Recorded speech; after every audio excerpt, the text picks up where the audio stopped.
পৃথিবীর জমিনে আমি আল্লাহ তাআলা যদি চাইতাম তোমাকে আমি গাছপালা নদনালা পশু পাখি বানাতে পারতাম। আমি আল্লাহ পাক পৃথিবীতে যদি চাইতাম তোমাকে আমি আগুন পানি অন্য কিছু বানাতে পারতাম, কিন্তু আমি আল্লাহ পাক বড় মায়া করে দয়া করে তোমাকে মানুষ বানিয়েছি। বলেন সুবহানাল্লাহ। প্রথমে আমি বলেছিলাম আল্লাহ রাব্বুল আলামিন এই পৃথিবীতে আমরা এসেছি, আমাদের মধ্যে দুইটা জিনিস গ্রাস করা হয়েছে। প্রথম নাম্বার হলো মায়া, দ্বিতীয় নাম্বার হলো সৌন্দর্য। আল্লাহ রাব্বুল আলামিন যখন আদম পয়গম্বরকে বানিয়েছিলেন, আদম নবীকে যখন জান্নাতের মধ্যে রাখা হলো, আদম নবী ডাকতে বলে আল্লাহ জান্নাতের মধ্যে আমি আদম পয়গম্বরকে একা একা ভালো লাগে না। বলেন সুবহানাল্লাহ।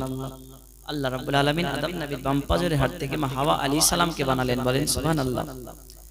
এবার যখন মা হাওয়াকে আদম নবীর সামনে দিয়েছে, তো আদম নবী আলাইহিস সালাম উনি মনে মনে চিন্তা করছে, উনি তো নিজেকে কোন আয়নাতে দেখেননি, উনি যে একজন মানুষ, আল্লাহর পয়গম্বর আদম শফিউল্লাহ, অতএব তিনি অন্য কোন মানুষকে দেখেননি। এবার মা হাওয়াকে দেখে তিনি চিন্তা করছেন, ইনি আবার কোন মানুষ, ইনি আবার কেমন। অতএব আল্লাহর কাছে আবার আদম পয়গম্বর রিকোয়েস্ট করলেন, আল্লাহ তার সঙ্গে কেমন করে কথাবার্তা বলবো, আমি কিছু বুঝতে পারতেছি না। আমার আল্লাহ রাব্বুল আলামিন বলে আদম পয়গম্বরের মধ্যে আমি একটা মায়া দিয়ে দিলাম। আমি আল্লাহ পাক একটা মায়াকে 70 ভাগ করে যাররা পরিমাণ রায় পরিমাণ আদম নবীর মধ্যে দিয়ে দিলাম। আদম আলাইহিস সালাম সঙ্গে সঙ্গে মা হাওয়ার হাতটা ধরে নিয়েছে। বলেন সুবহানাল্লাহ। আর আদম নবীর মধ্যে মায়া দিয়েছি, মা হাওয়ার মধ্যে সৌন্দর্য দিয়েছি। বলেন সুবহানাল্লাহ। পৃথিবীর জমিনের সৌন্দর্যের মধ্যে একজন সুন্দরী আপনার মহিলার নাম হচ্ছে মা হাওয়া আলাইহিস সালাম। আদম আলাইহিস সালামের মধ্যে যখন মায়া দিয়ে দিয়েছে, ওই মায়াটা আস্তে আস্তে করে পৃথিবীর জমিনে আল্লাহ পাক নিয়ে আসছে। পৃথিবীতে আপনি আমি এসেছি, আর এই মায়াটা আপনাকে আমাকে গ্রাস করে নিয়েছে। এখন আমরা কার প্রতি কার মায়া কোন ঠিক নাই, পৃথিবীটা মায়া নিয়ে ব্যস্ত। আল্লাহ রাব্বুল আলামিন বলে বান্দারে পৃথিবীর জমিনে আমি আল্লাহ পাক তোমাকে মায়া করে বানাইলাম।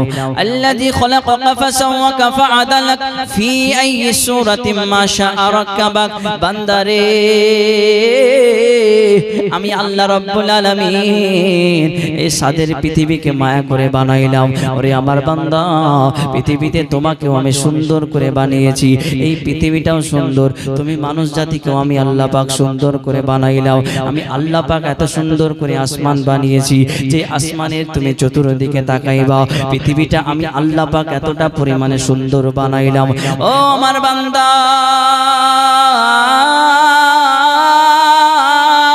তুমি যখন আসমানের দিকে তাকায়া দেখবারে বান্দা, আসমানের মধ্যে আমি আল্লাহ পাক এত সুন্দর করে তারকা দিয়ে সাজাইলাম, মিডিলে একটা চাঁদ দিলাম যাতে করে আসমানটাকে সুন্দর দেখায়। ওরে আমার বান্দা, পৃথিবীর জমিনে তুমি যখন ডান সাইডে তাকাইবা, আমি আল্লাহ এত সুন্দর সুন্দর ফুল দিলাম। আমি আল্লাহ এক রকমের ফুল দেই নাই, বহুত রকমের ফুল দিয়েছি রে বান্দা। তুমি যখন ডান সাইডে তাকায়া তাকায়া দেখবা, ও আমার বান্দা, এত সুন্দর সুন্দর গাছপালা বানাইলাম শুধুমাত্র তোমাদের কারণে রে বান্দা, শুধুমাত্র দয়াল নবীর কারণে। ওরে আমার বান্দা, পৃথিবীতে মায়া করে তোমাকে এত সুন্দর জিনিস দিলাম। আমি আল্লাহ রাব্বুল আলামিন যখন পৃথিবীতে এই জমিনটাকে বানিয়েছিলাম, জমিনটা থরথর থরথর করে আপনার হিলতে লেগেছে। আল্লাহ পাক ডাক দিয়ে বলে, জমিন তুমি কেন থরথর করে হিলতে লেগেছো? জমিন ডাক দিয়ে বলে, আল্লাহ আমি জমিন কেমন জানি হিলতেছি, আমি বুঝতে পারি না গো আল্লাহ। আমার আল্লাহ পাক বড় বড় পাহাড় দিয়ে জমিনটাকে পেরেক মেরে আপনারা দাঁড় করিয়ে দিয়েছে। বলেন সুবহানাল্লাহ।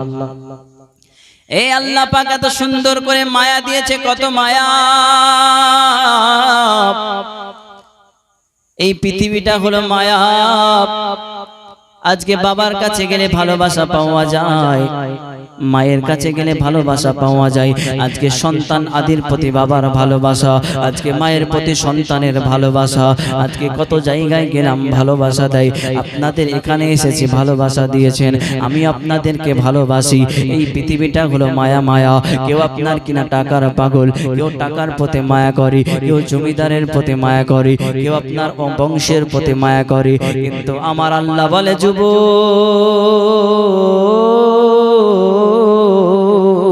আমি আল্লাহ রাব্বুল আলামিন তোমার মধ্যে যে ভালোবাসাটা দিয়েছি অন্য কারোর জন্য নয়। তুমি যদি নবীকে ভালোবাসো আমি আল্লাহকে পেয়ে যাইবা, আর আমি আল্লাহকে যদি পেয়ে যাও মান্নাহুল মাওলা ফালাহুল কুল।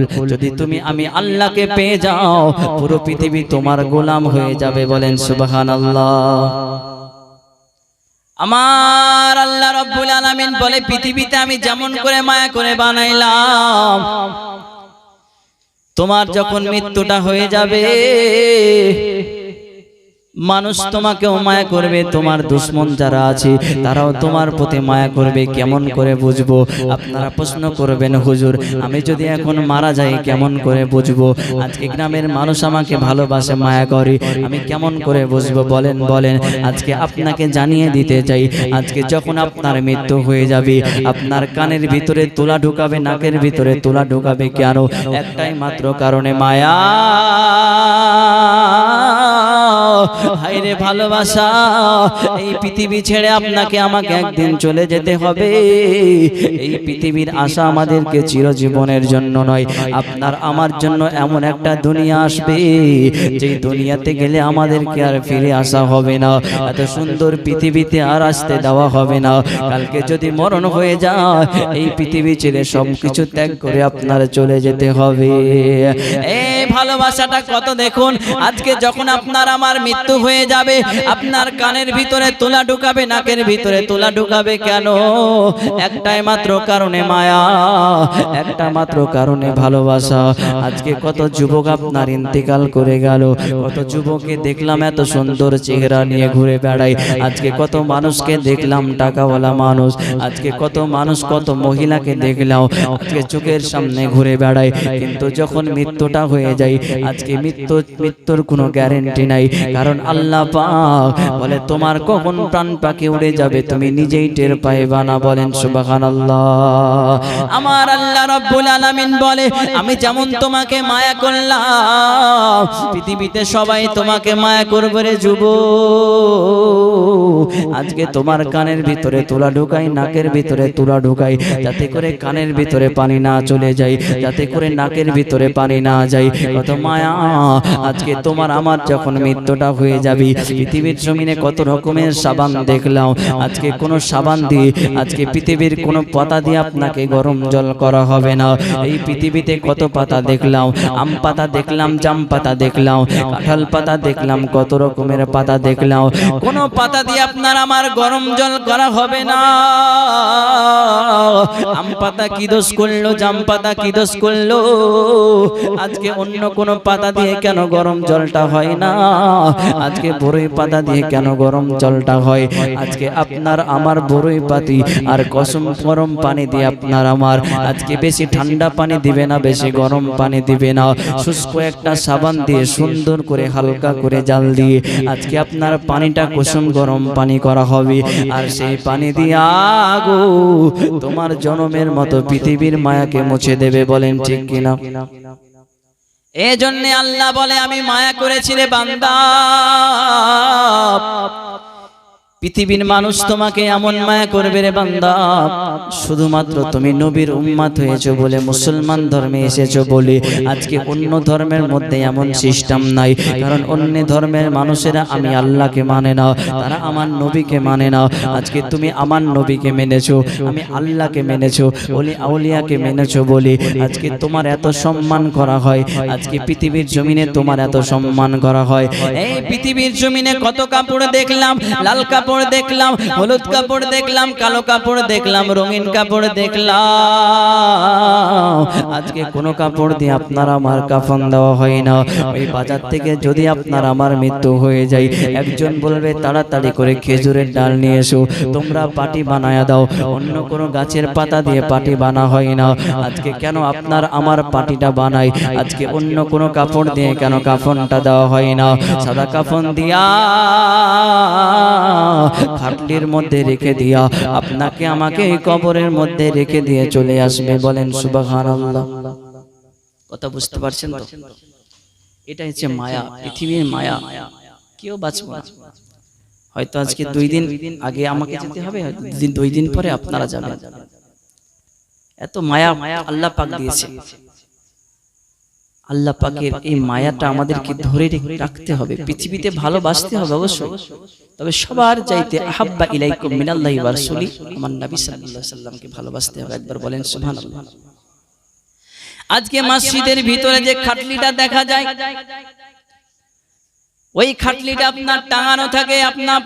আপনি আমি নামাজ পড়তে যাই, দেখা যায় যে খাটলিটা টাঙানো রয়েছে। একবার তাকিয়ে আমরা ভাবি না, যদি খাটলিটা আমার ঘরে কোনো একদিন চলে আসি, আজকে 4 পাই আমাকে আপনাকে নিয়ে চলে যাবি, আজকে আপনার কিনা কাঁধে করে নিয়ে যাবে। কত মায়া। আজকে কত মানুষ আপনার কাঁধে কোনোদিন কোনো বোঝা লাগে না। আজকে মানুষরা কাঁধের মধ্যে কোনোদিন কোনো ভারী বোঝা লাগে না। আপনার আমার লাশটাকে আপনার কাঁধে করে নিয়ে যাবি, এতটা পরিমাণে কষ্ট হবে, কিন্তু তবুও কষ্ট করে বয়ে বয়ে নিয়ে যাবি। কত মায়া,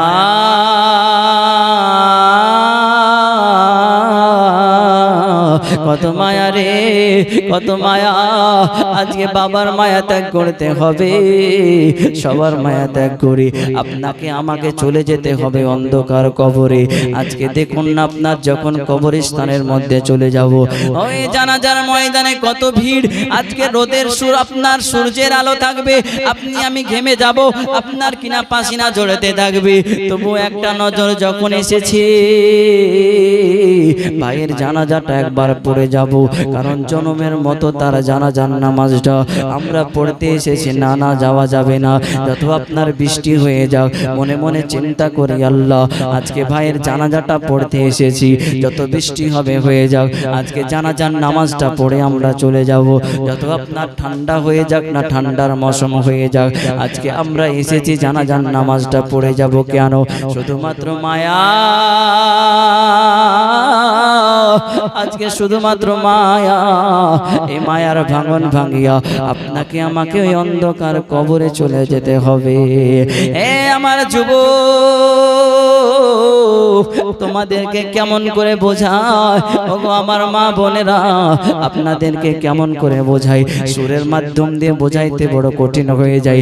জানেন এই মরণটা কত ডেঞ্জারাস, এই মরণটা কত কঠিন। আজকে যদি আপনার আমার মৃত্যু হয়ে যায়, আমার আল্লাহ পাক সিদরাতুল মুনতাহার মধ্যে একটা গাছ আছে, যে গাছের পাতাগুলো আপনার হাতের কানের সমান সমান, ওই গাছের পাতাগুলো আপনার কিনা আপনার তার ফলগুলো হচ্ছে উহুদ পাহাড় পরিমাণ। ওই গাছের পাতাতে আপনার আমার নাম লেখা আছে। সমকের ছেলে তমক মারা যাবে, সমক গ্রামে চলে যাও, মালাকুল মাউত সঙ্গে সঙ্গে আপনাকে ওয়াইলিং দেওয়ার জন্য আসবে। কারণ আল্লাহ রাব্বুল আলামিন একটা বান্দাকে 40 দিন সময় দেয়। কয়দিন বললাম? 40 দিন সময়। মানে একটা বান্দার মৃত্যু হবে কতদিন আগে? 40 দিন পূর্বে। এবার আল্লাহ পাক তাকে পরীক্ষা করে দেখা হবে যে বান্দা 40 দিনের মধ্যে যদি তওবা করতে পারে, আমি আল্লাহর কাছে তাকে মেহমান করে নিব, আর যদি তওবা না করতে পারে তাকে বেঈমান করে নিব। বলেন একবার নাউজুবিল্লাহ। তাই হয়তো আপনার আমার মৃত্যু হয়ে যেতেও পারে 40 দিন পরে, এখন অয়েলিংও হতে পারে। তাই সদা সর্বক্ষণ আমাদেরকে তওবা করতে হবে, আর নবী মুস্তাফার ভালোবাসা আমাদেরকে অন্তরে রাখতে হবে। একবার বলেন সুবহানাল্লাহ। এই মৃত্যু বড় ডেঞ্জারাস। তারপরে যখন মৃত্যু হবে, যদি মুমিন ব্যক্তি হয়, সুন্দর করে তার কোনো ভালো একটা মৃত্যু হবে, কোনো অসুখের মাধ্যমে। কিছু কিছু অসুখ হলে শহীদের দরজা পাওয়া যায়, যেমন একটা পেটের অসুখ, তেমনি আপনার মুমিন ব্যক্তির কোনো ভালো একটা অসুখ দিয়ে আল্লাহ পাক তাকে চির বিদায় দিবেন। কিন্তু মুমিন ব্যক্তি দেখবেন অত সহজে তার মৃত্যু হবে না। সে বিছানায় হয়তো 15 দিন, 20 দিন, 1 সপ্তাহ পড়ে থাকবে, তারপরে তার মৃত্যুটা হবে। কত যন্ত্রণা। এই মালাকুল মউত কত ডেঞ্জারাস, কত ভয়ঙ্কর জানেন আপনারা? পৃথিবীর মধ্যে বলা হয়েছে মালাকুল মউত এতটা পরিমাণে ভয়ঙ্কর হবে গো,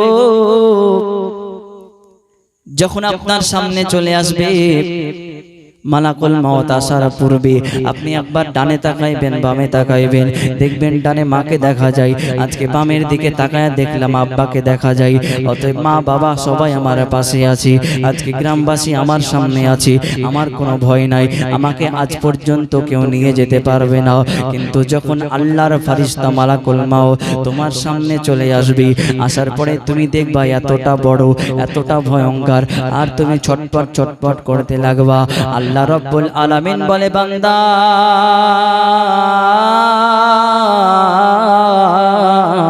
এই মালাকুল মউত কতটা ভয়ঙ্কর জানো? আজকে মালাকুল মউতের মাথার উপরে যদি এই পৃথিবীর পানিকে ঢেলে দেওয়া হয়, একটা ফোঁটা পানি যেন আপনার নিচে পড়বে না। বলেন সুবহানাল্লাহ। শুধু তাই নয়, মালাকুল মউতের চোখগুলো আপনার নীল নীল হবে, আর আপনার 16 পাটি দাঁত হবে, এতটা ভয়ঙ্কর বলে বোঝানো সম্ভব নয়। মালাকুল মউত যখন আপনার সামনে চলে আসবে, যদি আপনি মুমিন ব্যক্তি হয়ে যান, মালাকুল মউত আপনার পাশে এসে বসে যাবে, আপনার মাথার মধ্যে হাতটা লাগায় লাগায় সুন্দর করে আপনার কিনা মেসেজ করতে থাকবে। রূহটা সঙ্গে সঙ্গে বের হয়ে যাবে। রূহটা বের হওয়ার পরে মালাকুল মউতের সঙ্গে আপনার কিনা আসমান থেকে জমিন পর্যন্ত একটা সিঁড়ি নেমে যাবে। মালাকুল মউত আপনার হাতটা ধরে আস্তে আস্তে করে নিয়ে যাবে আল্লাহর দরবারে। আল্লাহ রব্বুল আলামিন বলবে, বান্দা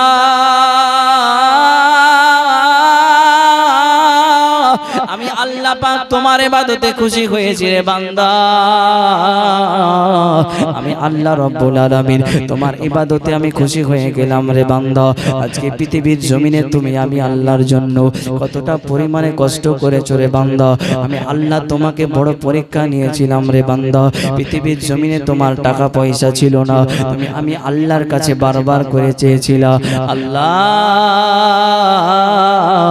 আমার ঘরে টাকা নাই, আমার ঘরে খাবার নাই গো আল্লাহ, কিন্তু আমি আল্লাহ শুনেছিলাম তোমার ডাক, কিন্তু আমি আল্লাহ তোমাকে টাকা পয়সা দিই না। ওরে আমার বান্দা, পৃথিবীতে তোমার সন্তান আদি ছিল না, তুমি আমার কাছে চেয়েছিলে আল্লাহ আমার একটা সন্তান দাও, আমি আল্লাহ তোমাকে কোনো সন্তান দিই না। তুমি সহ্য করেছো, ধৈর্য ধরেছো রে বান্দা। এজন্য আমি আল্লাহ পাক তোমার ইবাদতে খুশি হয়ে তোমাকে জান্নাতের ঘোষণা দিয়ে দিলাম। বলেন সুবহানাল্লাহ। জান্নাতের ঘোষণা দিলাম। ওই বান্দা আল্লাহর দরবার থেকে হাজির হবে। পৃথিবীর জমিনে আসার পরে দেখবে মা কান্না করে, বাবা কান্না করে, আব্বা চোখের পানি ছেড়ে ছেড়ে কেঁদো না গো মা, আমি তোমার সন্তান জান্নাতের ঘোষণা পেয়ে গেছি মা, চোখের পানি ছেড়ে ছেড়ে কেঁদো না গো আম্মা। অতএব তাড়াতাড়ি করে আমাকে কবরের মধ্যে নিয়ে চলো। আজকে কবরের মধ্যে গেলে আমি আমার নবীর সঙ্গে দেখা হয়ে যাবে, আমি আমার নবীকে একটা নজরে দেখতে পাবো। কারণ যেই নবীর কথা জবান দিয়ে বললাম, যেই নবীর কথা জবান দিয়ে শুনেছি, সেই নবীজির কবরের মধ্যে আপনার আমার দিদার হবে। একবার বলেন সুবহানাল্লাহ। কাদের চোখের জলে আমি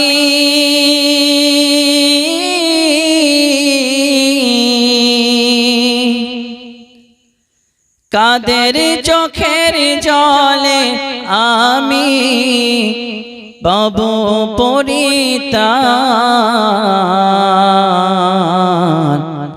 কোন জমিনের মাটি আমার হবে গোরস্থান, কোন জমিনের মাটি আমার হবে গোরস্থান। কারা আমায় গোসল দেবে, কে আনিবে কাফন, কারা আমায় কেঁদে কেঁদে করে দেবে দাফন, কারা আমায় গোসল দিবে, কে আনিবে কাফন, কারা আমায় কেঁদে কেঁদে করে দেবে দাফন। কারা আমার পাশে বসে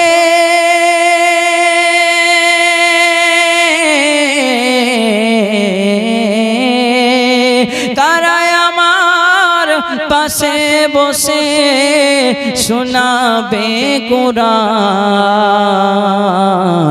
কোন জমিনের মাটি আমার হবে গোরস্থান, কোন জমিনের মাটি আমার হবে গোরস্থান।